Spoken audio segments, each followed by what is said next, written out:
Hello, my name is Jasmine Lee, and I am not your mama's astrologer.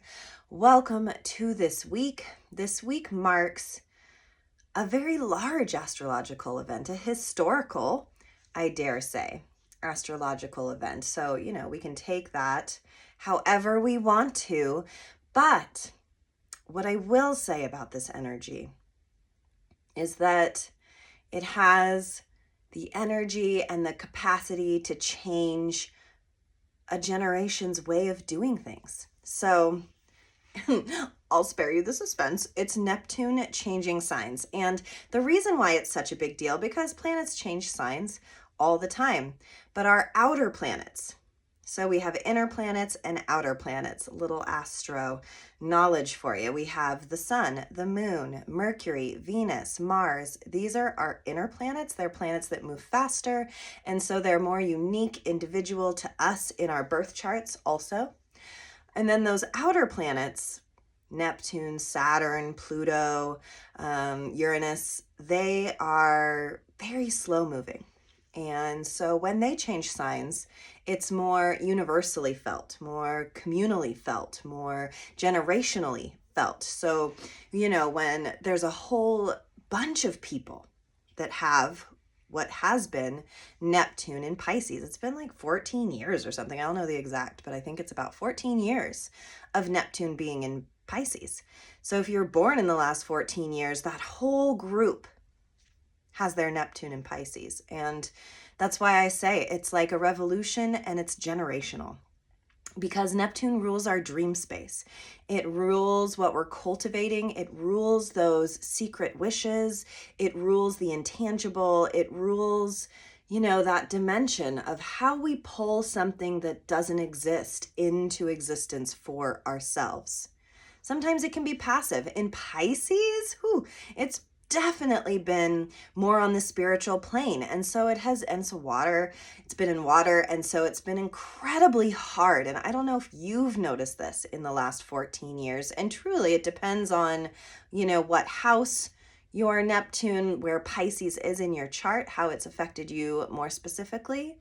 But it's been a 14-year cycle of maybe feeling like, I have a feeling, but I don't really know how to put an action to it. Or there are vibes, but I don't know how to conquer those vibes. Or maybe we've just wanted to shut ourselves away. Like politically and globally, I've seen a lot of head in the sand behavior. That's what I've seen, a lot of, if I'm not looking, it must not be happening.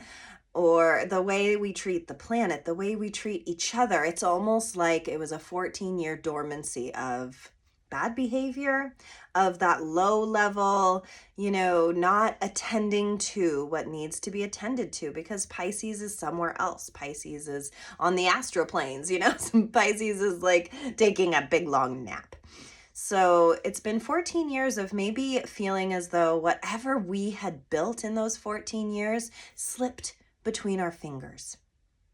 And I think maybe that's why also 2026 is coming in hot, because we have been trying and maybe failing, or maybe that's how it feels at the end of this snake cycle.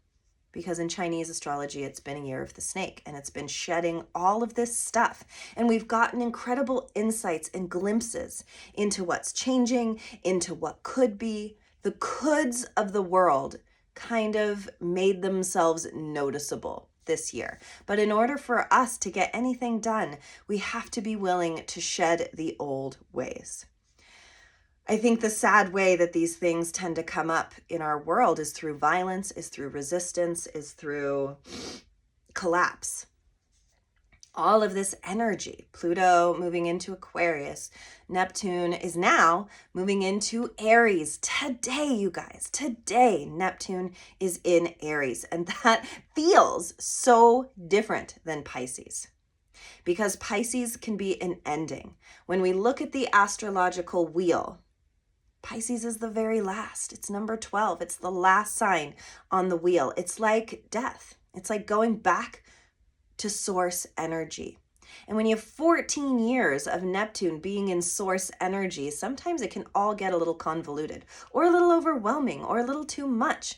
That as we have grown and developed as a society, so too have we become asleep to what our past in the history has taught us, to how to avoid these fatal errors because we started making them again. And I just find it very interesting, that now we're really starting to feel it, aren't we? We're really starting to feel where our governments let us down, where humans have let us down, where humanity itself needs to collapse in a way so that we can see it different, so that we can focus in and make the changes that need to be made. And we have so much astrology this year coming in to make it so. And so while I am so very devastated by what is going on in our world, no matter what side you're on, though to me there's really only one side and I'm on the human side, that we don't just murder each other, that we don't just take away,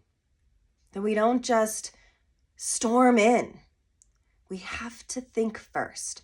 And so the first breath of Neptune going in Aries and in February, year of the fire horse, there's going to be a lot of people that charge forward without much forethought as to what the consequence of an action is. I almost feel like this 14-year dormancy, it's like we don't even rationalize or understand what the true impact of our actions can be long term.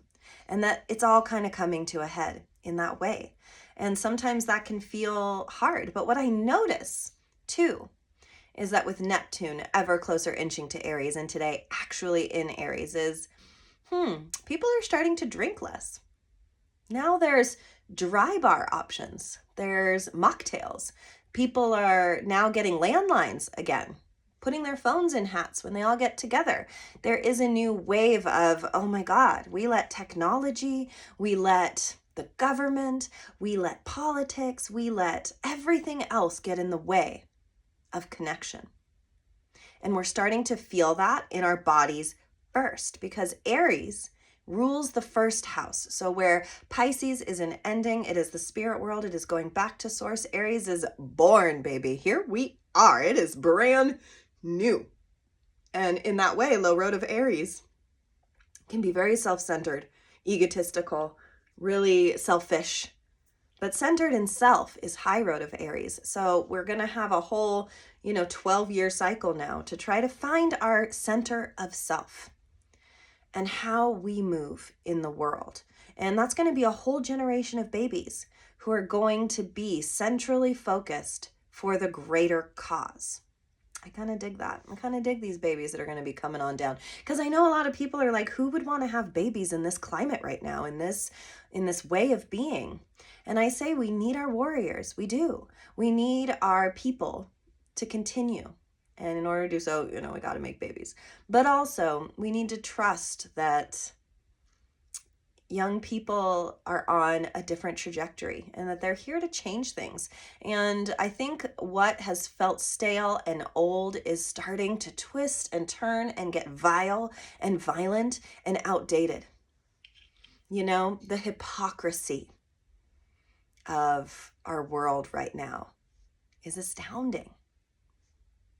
That someone can get murdered in cold blood because he had the right to bear arms, like that side of the whatever line you want to say says it's a human right. They're now saying that's why he got killed. And it breaks my heart. Politics should never be the reason we dehumanize each other. Because to me, that's very sad and it's very substandard living. I know a lot of people. And I know a lot of people with a lot of different beliefs and a lot of different religions and a lot of different leanings. And if we can't all come together, no matter what our leaning is, to say we don't have the right to murder each other in cold blood, I don't know what we're doing. And so through the horrors, I remain optimistic because I trust this astrology. I trust that it'll probably get worse before it gets better, but I trust in uprising because I believe no matter what side you're on, this isn't working. No matter who you believe in, this world isn't manifesting that. Whatever God you have certainly wouldn't want the state we're in. And it is a state that is dehumanized as a result of AI and technology, and we're just at the tip of it. And so it is a cautionary tale, what is going on right now, that we have a choice as a human species to continue to human or to continue to dehumanize ourselves to the very rock bottom. And sometimes, evolutionarily speaking, that's what happens to different species. Sometimes we burn ourselves out. Sometimes the planet takes us away. And all those things can be true. And one person can't change the global trajectory. But what I can tell you is one person, you, me, can change things, can change the environment we accept, can change what we're doing to participate in what's going on in the world. And this is a week for that.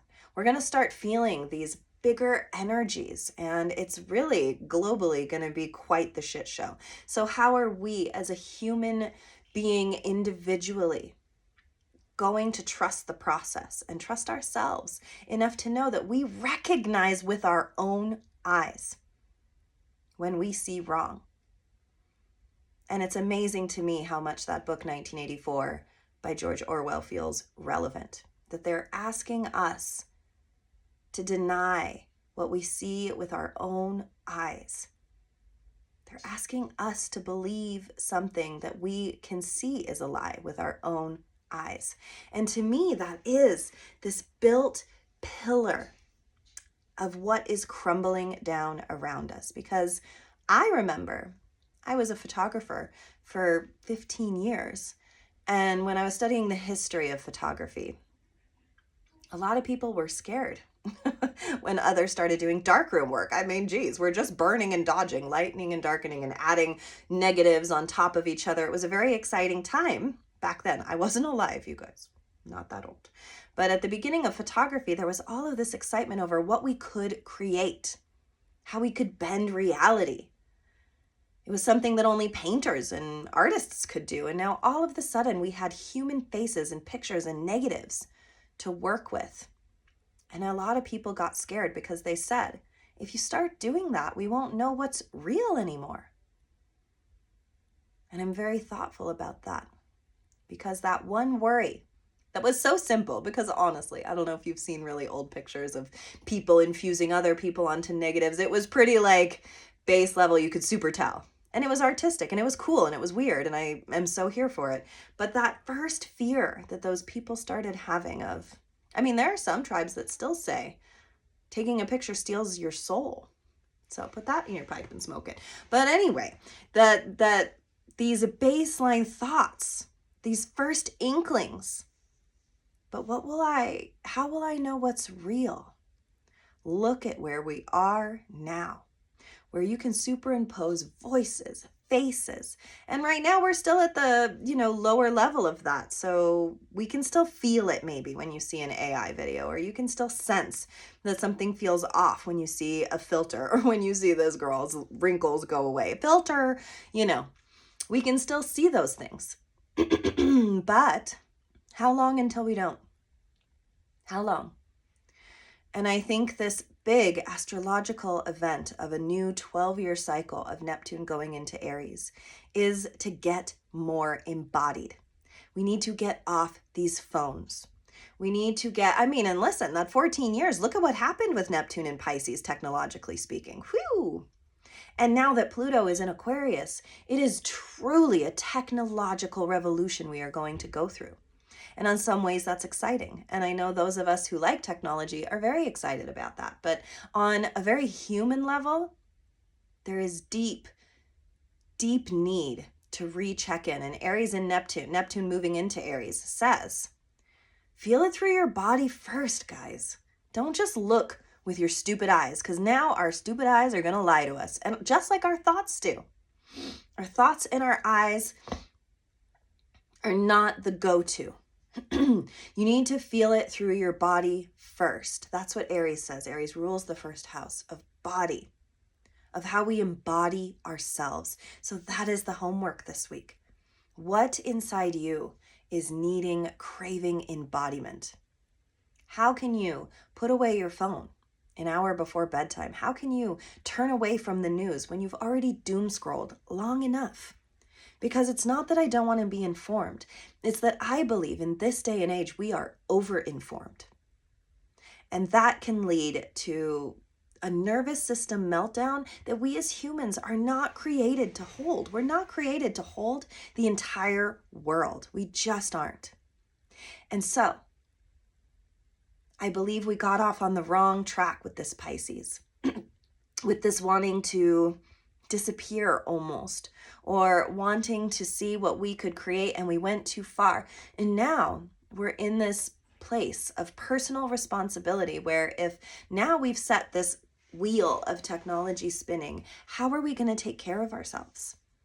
How are we going to take care of our children? How are we going to allow them the space to just be outside, to just be together? Because the more we distance ourselves, the more private we become. And believe me, I can feel that desire not to outsource, the desire to just stay home, because the terrible uglies are getting awfully terrible and ugly.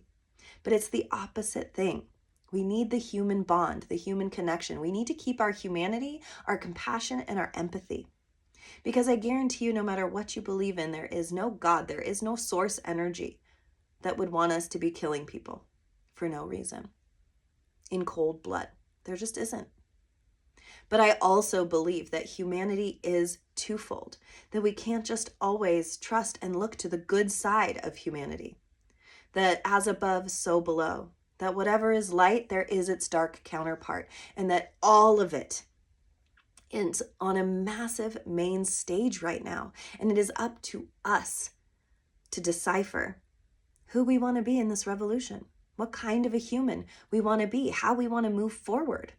And that's really big, big, big astrology. And I feel it. And it weighs heavy some days, and other days it feels empowering, and I feel optimistic because I know that we don't change until we're too uncomfortable to stay the same. So how does it feel? We're in the pressure cooker now, aren't we? Things are feeling sticky. And no matter what you believe in, no matter what side you're on, it's sticky.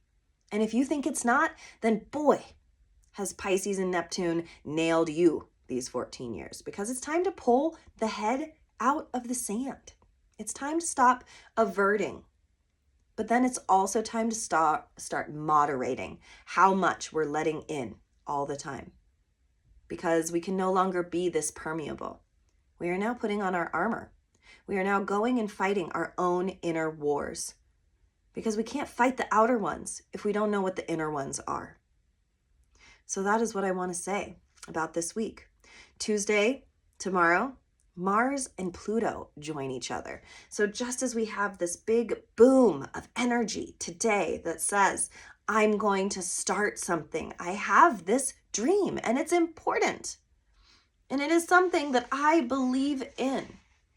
That then Mars, our warrior energy, comes into Pluto, where Pluto transforms us. So it's time to check back in. It's time to get present. It's time to be here presently. It's time to be here. And sometimes that can feel really confronting. Sometimes it can really feel a lot. If you're a lover, not a fighter like this bitch, it can feel aggressive. But we all have to stand for something. And we all have to stand up for each other. And we all have to protect each other. Because that is how we stay human. It is the avoidance of XYZ. It is the turning the other cheek. It is the wanting to explain it away, like that person must have deserved it. That inch by inch makes us lose our humanity. That if our politics or our belief systems are more important than basic human life, then we really got it wrong. And that's what this astrology is coming in for. Thursday, Mercury conjoins Venus. So I love that as Mars, our warrior, our masculine energy, is being transformed through Pluto, our lover, our Venus, where we show love and spread light and beauty, moves into Mercury, our thoughts. So if you can dream it, if you can be it, then you can believe it and you can do it and you can spread it. That's what this week is all about. And boy, is it beautiful to me. Boy, am I turned on by this week, because it is not a week to bury your head in the sand. It is the week to pop it on up and say, how can I make a difference? Because also, just as a bunch of planets were in Capricorn last little while of time, now a bunch of planets are in Aquarius. And that's a big deal because Aquarius is the rebel. Aquarius is the innovator. Aquarius is the macro. It is the bigger picture. It is community. It is the people. It is technology, and it is astrology. It's all of those things. And Aquarius is able to neutrally step back and survey the climate, the landscape, the architecture of what we have created. And I believe that this astrology is setting us up to do better, do different. I have to believe that because otherwise I'd be very sad. And I am very sad. And I feel very troubled. But if you're an astrologer like myself, you have to believe in the energy that is presenting itself to us. And I trust it. I do. I really do. Because if you go back in time and you look at what was happening when these planets were doing this, we were in civil war. We were changing things. We were making a difference. And I have to trust that that's what this cycle is about also, that history does mirror itself and we always have the opportunity to do better. And I want you to think about what this 14-year cycle was for you. What did you start? All this was in the house for me of children and stuff. And so I procreated, I had babies, I got married, I became a teacher. I'm around children all the time. But now it's moving into my work, the daily life and ritual, what it is I'm here to do day to day. And I feel that. I mean, I still got a parent, I still got to teach because those are my jobs. But I'm also here to attune to you guys, to be here as an astrologer, to start mastering my daily life and rituals and embody myself more.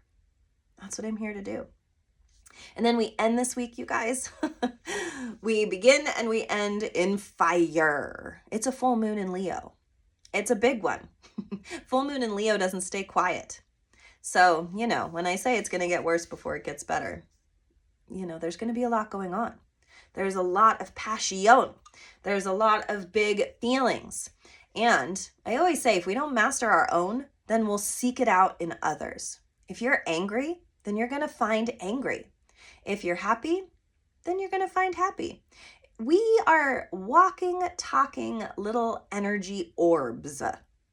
If you start out in a bad mood, if your day starts grumpy, where do you think that day's going to go? How do you think it's going to manifest if you don't change your mindset?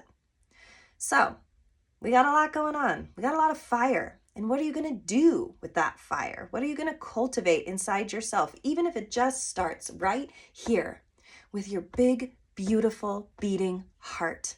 I want you to sit in it this week and understand that we are the orchestrators.